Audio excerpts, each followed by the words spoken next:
Hushka. Thank you so much for your leadership. Hushka.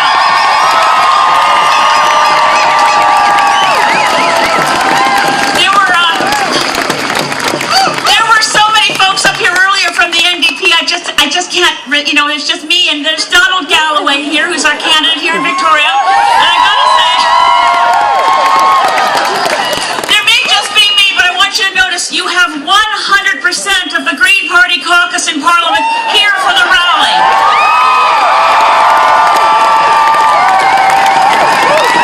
Now,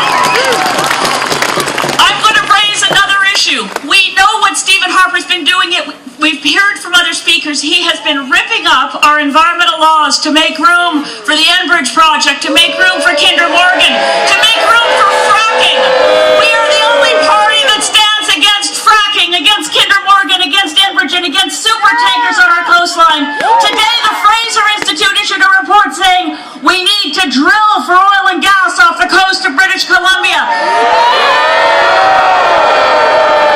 Their addiction problem, Eddie Garner just said they have an addiction problem, and it's getting worse. They're addicted to fossil fuels, even though fossil fuels will kill the planet. And we stand here as a positive statement. When you have a friend with an addiction, you need an intervention, and we are the intervention.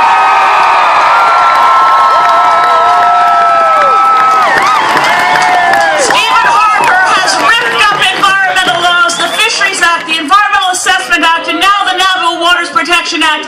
He's fired and laid off and gagged our scientists, all in the interest of sending bitumen crude to China.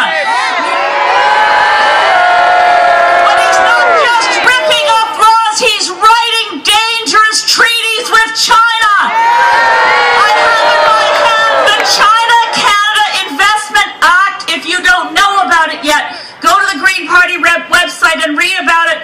We only have till November 2nd to stop this.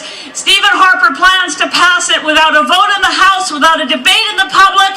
He plans to pass it by order in council. It will bind Canadian governments for a minimum of 15 years.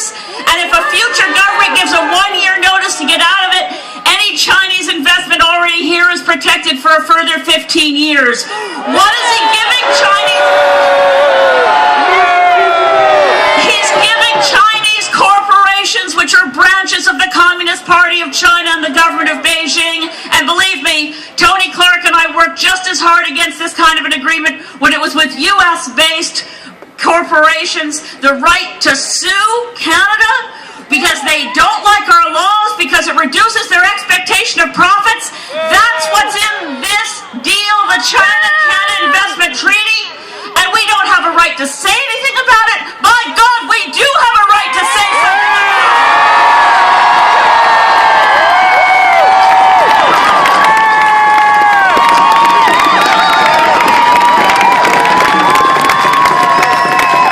I need to remind Christy Clark, this letter was sent to her from a professor at Osgood Law School. I forwarded it to her myself.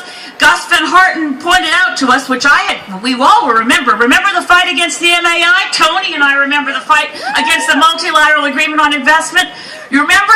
I bet a lot of you were in those hearings. British Columbia held special hearings on what would happen if they tried to put the MAI through. 1998, the agreement from the provincial legislature, the report says, under the Canadian Constitution, the federal government is incapable of unilaterally implementing international treaty obligations in areas that fall within provincial jurisdiction, nor is it acceptable for the federal government to use its treaty-making power in a way that diminishes Canadian federalism and sovereignty. They must not be allowed, this document says, to make an end run around British Columbia sovereignty. They also have no right to make an end run around First Nations rights on their territories.